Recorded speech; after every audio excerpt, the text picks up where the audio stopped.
Hello and welcome once again to the video. In this one I shall be taking a look at the last race in the 2024 Formula 1 World Championship.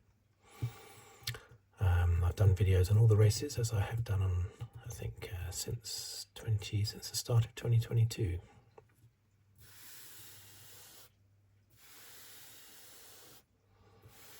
And this video will be no different to the previous ones, apart from the result.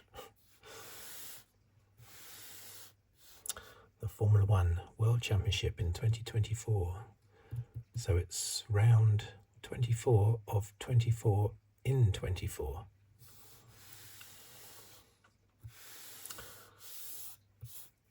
And it was, of course, it's a little bit dry, look.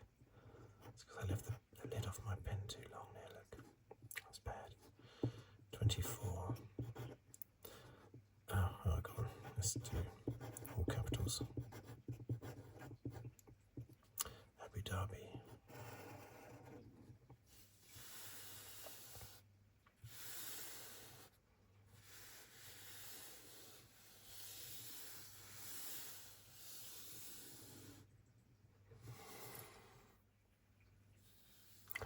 And as usual, I shall be doing the rundown of the finishing order, basically, of all 20 drivers, along with I think I'll do the entire finishing order in the championship, not just the top 10 this time. So I'll do the all 22 drivers that took part in this year's championship,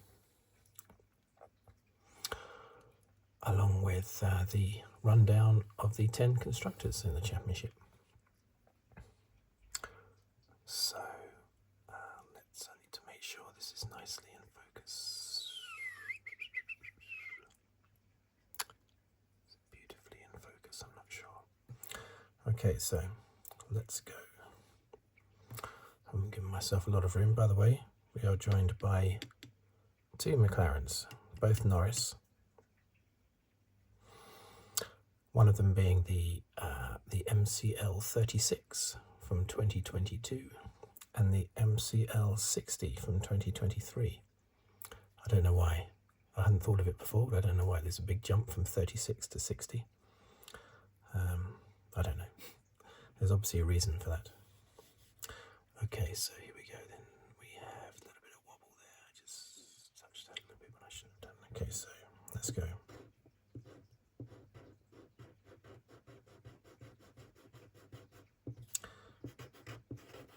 Norris.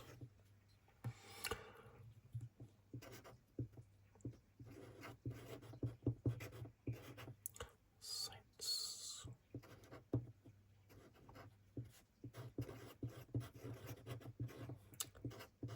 Leclerc.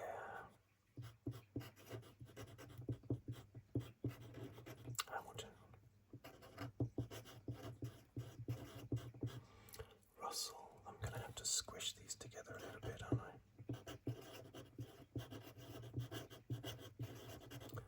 Verstappen. Gasly.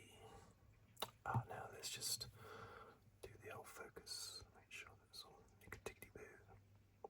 Don't want that to be, we do not want that to be out of focus.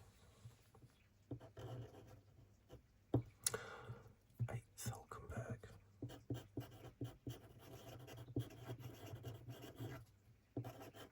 9th was Alonso.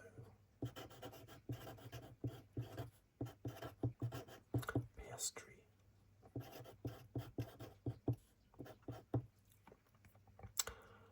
Then we have Albon and Tsunoda.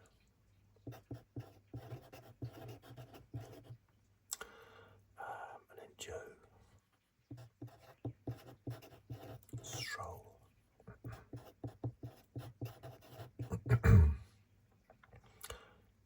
Doing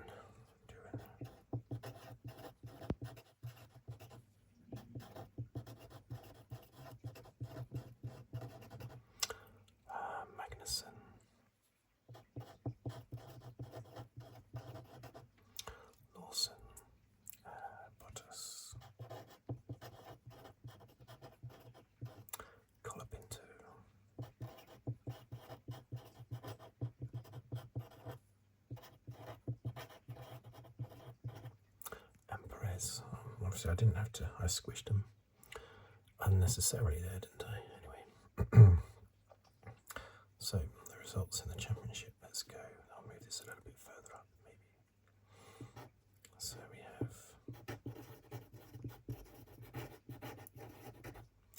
Verstappen, champion of course, 437. Norris, 374.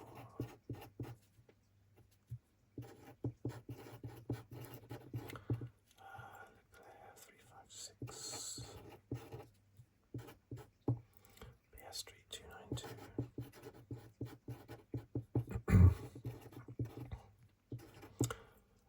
Sainz, 290. All very close in the end. Russell, 245.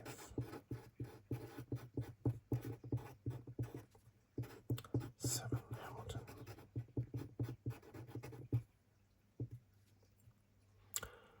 What was he on? 223. Then we have Perez on 152. Alonso 70.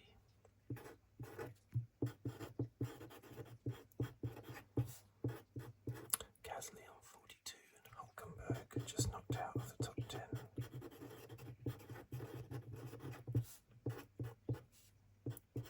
41. Then we have Tsunoda on 30.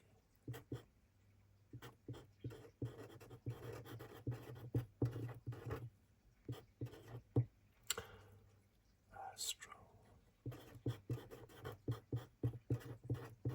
24. Ocon on, what was he on? 23.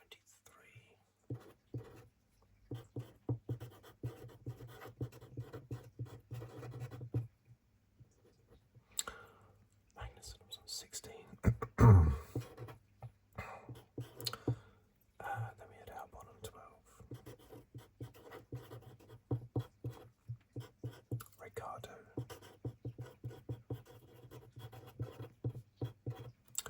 12. Behrman on 7.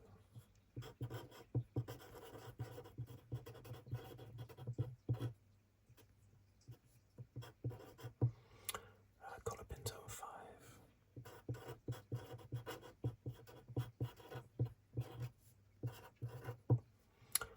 Zhou 4.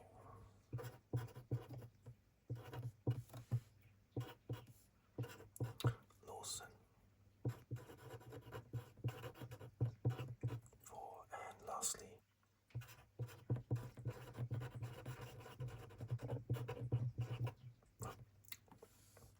Sargeant on 0. Okay, so constructors. McLaren on 6, 6, 6. What a lovely number to finish on. Ferrari 652.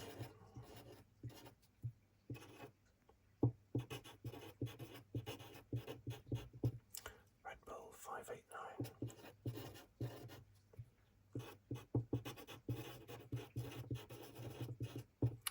Mercedes 468. Aston Martin 94.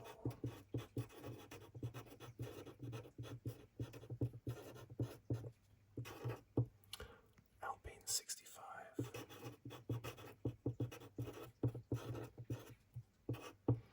Haas 58.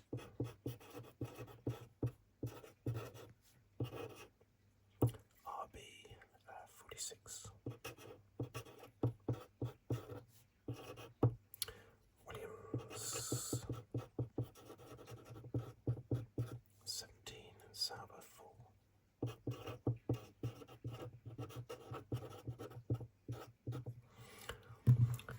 Okay, so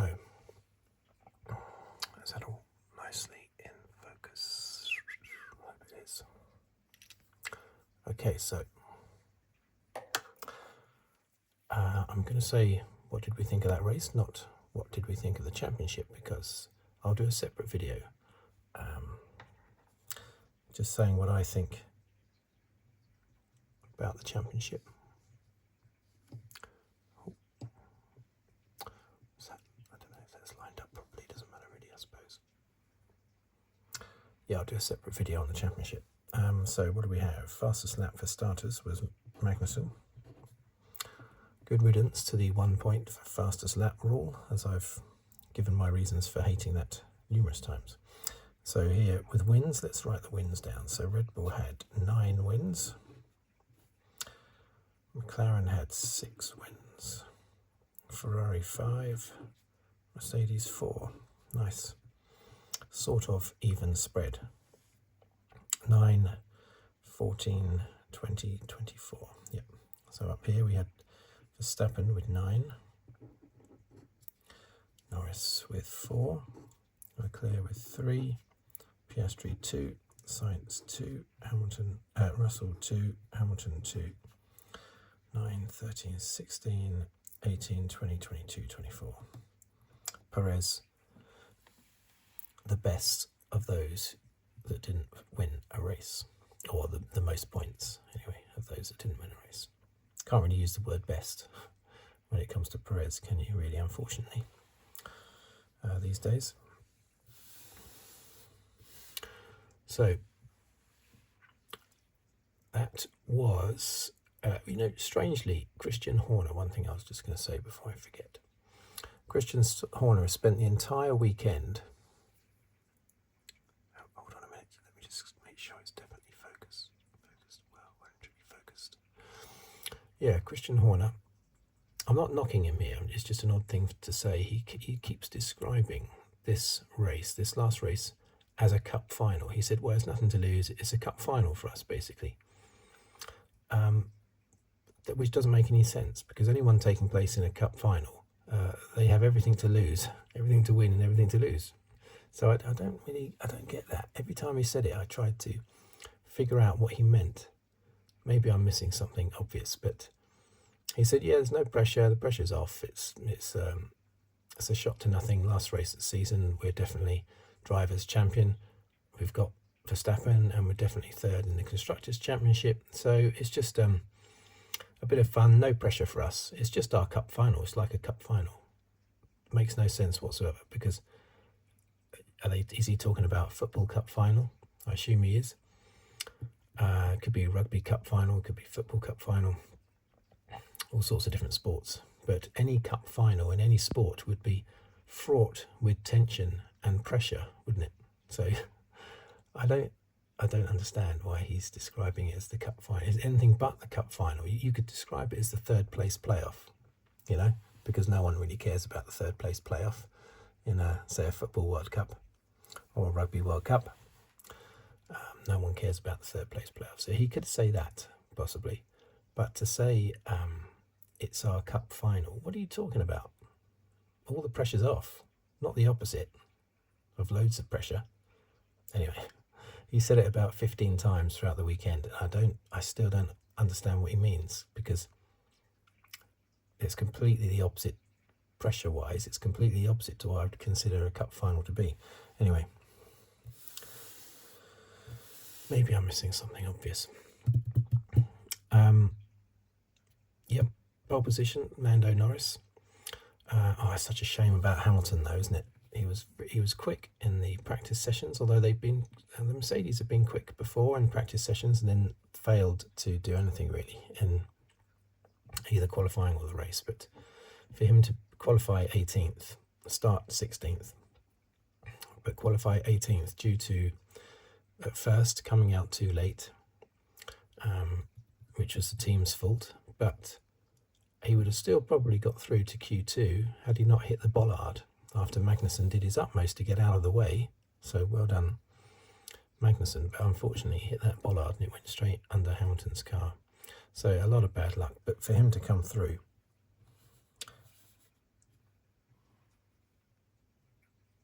from, look how tightly packed those 20 are. I did a good job of writing that really tight, didn't I?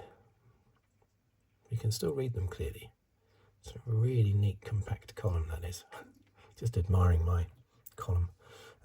So basically, a great performance from Hamilton to come through from 16th on the grid to 4th, and of course Leclerc to come through from 19th to 3rd. Fantastic performances by both cars. Leclerc made up more places, but Leclerc had a better car. And of course Hamilton was struggling on the hards.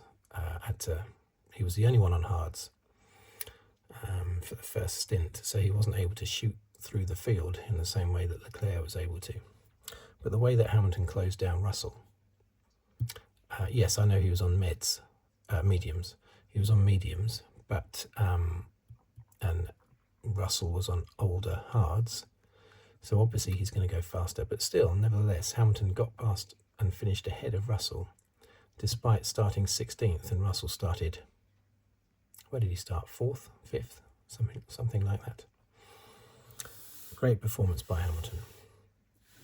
It was a bit strange, though, hearing the Mercedes team talk about how, come on, you can get him, you can get Russell. I thought, hang on.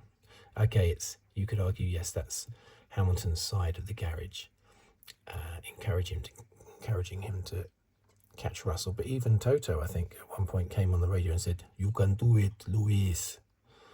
And I thought, hang on. Yeah, support your outgoing driver, but maybe not to the detriment of your existing driver, Russell.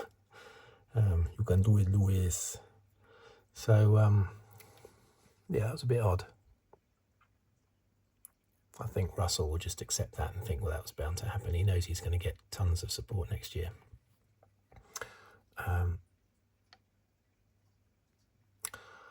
Let's hope it's not going to be like when Hamilton came into McLaren, of course, and there was a lot of grief because Alonso felt that Hamilton was getting all the favourable treatment. Let's hope there's none of that sort of fighting next year. I doubt there will be. Russell's not that sort of person, I don't think. So yeah, a fantastic performance by Leclerc and by Hamilton. The race as a whole was relatively simple, wasn't it? It was just Norris out front, maintaining the gap to Sainz, with Leclerc and Hamilton chopping through the field. There was a first lap disaster for the Red Bulls, of course. What happened to Perez? I think Perez was clipped. Was it by Hulkenberg or someone clipped Perez and he spun around and then he retired shortly afterwards on the same lap, I think, because of that incident. So yet another disaster for Perez. You could argue it's not his fault, but then again, he was in a position on the track where that could always happen because he was further down the grid. So I don't think that's going to cut any ice with Red Bull, him saying it wasn't his fault. Okay, so Verstappen on Piastri. Yes, it was Verstappen's fault, and Verstappen did apologise afterwards to Piastri. Didn't apologise at the time, though, did he? In fact, he called the stewards, and I quote, "stupid idiots," because of giving him the penalty. What does he mean exactly? Is he going to apologise to them for calling them stupid idiots? It really irritates me, I have to say, that someone as good as Verstappen resorts to this kind of behaviour. And it also irritates me immensely that it's accepted. It's like, oh, that's just Max being Max. Oh, so Max is allowed to hurl abuse at people and do whatever he likes because that's just Max being Max. He will shout down the radio at times and trying to get other drivers penalties. I mean, he got Lando a massive penalty in the last race, didn't he? A massive penalty. That knocked Lando all the way from second down to pretty much last before he came through to finish 10th. Actually, it was last. So Max did that, and that was fair enough because that's what every driver would do. But then he goes and slams Russell for pointing out or not backing him up and not supporting him against the stewards in the qualifying in the last race. Double standards, Max, double standards. You can't attack everybody else around you and expect them to be in full support of you all the time. but it's just silly. He's a grown man, for goodness sake. Stupid idiots. No, the other drivers are not saying things like that. It just doesn't make him look good at all. It's terrible. I hope he apologises to the stewards. He won't, of course, and the team won't make him, because it's Team Max. At the end of the day, it's not Team Red Bull. So who will be in that Team Max next year? That's the thing. Who will be in Team Max next year? I think they should go with Lawson, because he seems to be quite a tough guy. It's strange that we all talk about who's going to be in the team when supposedly we know who's going to be in the team. Perez, because he's got a 2-year contract that was signed back in sort of May or something. So he's got a contract for 25 and 26. However, the contract is simply to be in Team Red Bull. It probably doesn't say Team Max on the actual contract, but yeah, Team Red Bull. So he could be, I suppose, serving drinks in the hospitality suite at each race, couldn't he? Does the contract specifically stipulate that he should be driving a Formula 1 car, or does it just mean that he is part of the team somehow? So, yeah, I heard that it wasn't stipulating that he has to be in a Formula 1 car. But anyway, I don't see how Perez... I mentioned in the last video how Horner said, oh, it's sort of down to Perez to think about it and see what he wants to do. In other words, jump before he's pushed. And at this race, before the race, Horner said, we'll have a sit down after the race and discuss how we think the championship's gone. Well, it's gone terribly for Perez. It's been awful from about round 5 onwards. So that's only going to go one way, that conversation. So I think Perez will go. It'd be ridiculous for him to stubbornly stay on if the team don't want him. Just allow yourself to be bought out of your contract. Don't stay in a team that doesn't want you. That's a bit sad, you know. Don't do that. Don't desperately cling on. It's like a politician desperately trying to cling on to power. Don't do that. I think a younger driver like Lawson would be good. Also, Red Bull have to think that there's a chance that Max will jump. I know that after he won the championship in 2021, Max was shouting about how he wanted to do the next 20 years with Red Bull and never wanted to leave Red Bull. He wanted to marry Red Bull, all this sort of stuff. And then as soon as he has a few bad races, suddenly he wants Red Bull to drop dead. Like at the beginning of 2022 when he was kicking off about how he was definitely going to lose the championship just because he had retired from 2 races. So there's a good chance that Max will jump ship, go somewhere else. So Red Bull should really concentrate on a younger driver than Verstappen even. So Lawson, stick Lawson in there. Experienced driver Verstappen, young driver Lawson. I don't think that would crush Lawson. Yes, he'll struggle to beat Verstappen, of course, but I think he has the mental strength to be able to cope with that. Clearly, Perez does not. But yeah, that was terrible. Verstappen initially attacking the stewards because of that penalty. It was Verstappen's fault, that accident. He was virtually off the track. I think all 4 wheels were off the track as he tried to cut up the inside of Piastri. So it was Verstappen's fault. A shame that he was basically getting involved in the championship there. That could have ended up with McLaren losing the championship, that move by Verstappen. But it's an instinctual thing. He's a motor racing driver, so I don't think these drivers... I would defend him there because I don't think these drivers should be thinking about other people's championships. So I don't think he was wrong to challenge the McLaren when the McLaren is in the championship fight with Ferrari. I don't think that was wrong, but I do think his actual move was wrong, obviously. And he thinks that as well now, which is why he apologised. Oh, the Ferrari brothers, of course. The 2 Leclercs in the first practice session, the first time ever that there have been 2 brothers taking part in an F1 session in the same team. Amazingly, that's the 20th time that it's happened with brothers, taking part in different teams at the same time.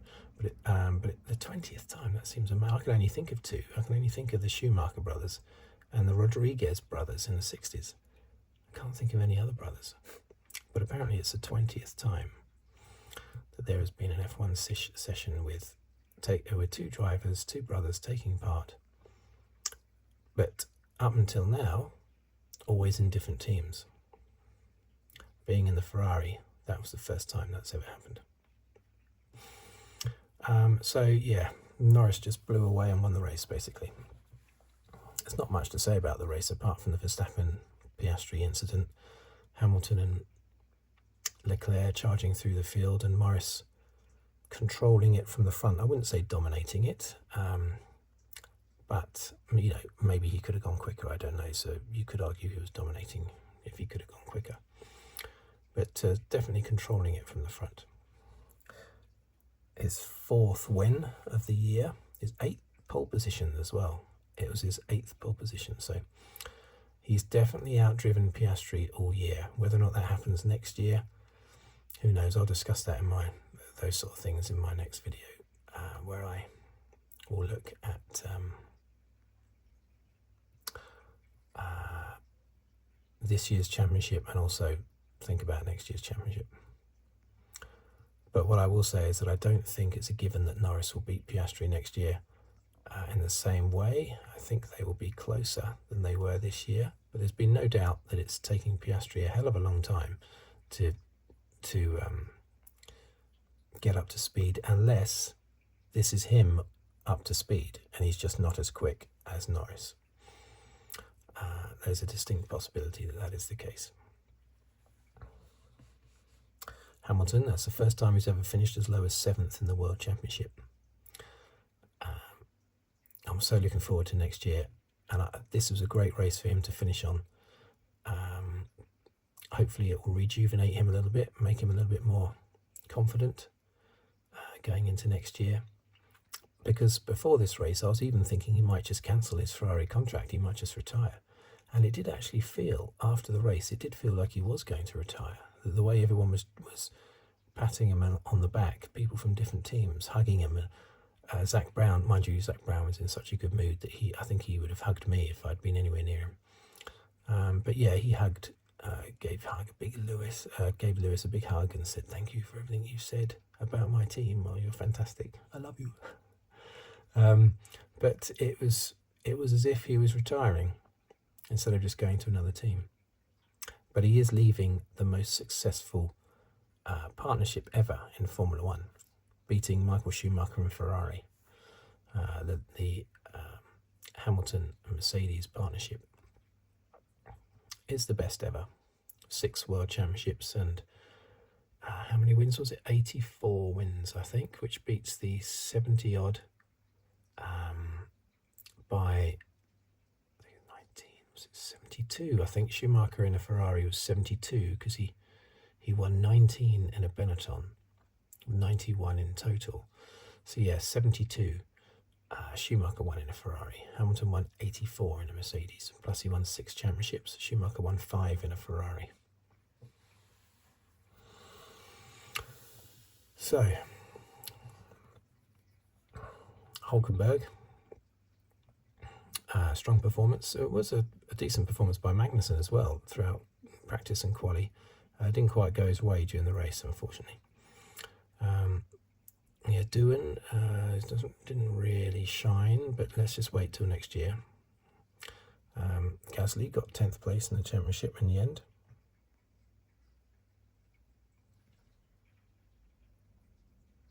Behrman finished 18th. Well done. How many races did he take? He took part in 2, didn't he, in the end? Because he took part in 1 in a Haas, didn't he? Having taken part in 1 at the beginning of the year in a Ferrari. Earlier in the year, anyway. Constructors Championship. Alpine secured that 6th place. But they did have to fight for it in the end because Haas were consistently scoring points. So Alpine had to fight to maintain that 6th. It's incredible that they were 9th only a few races ago now, and they finished 6th in the end, despite Haas scoring well. But there you go. I'll do an actual review where I think I'll give scores out of 10. It's just my opinion, of course, that's all, but that's what I did last year. Everyone can have their opinion, so it is literally just my unique opinion on the drivers and possibly the teams, and I'll do that in a video very soon. But anyway, I think that's it for this race. Don't think there's anything else I wanted to say. Anything more I might say is probably something that I should say in the review video. Anyway, so there you go. Thank you very much for watching. Thank you very much for listening.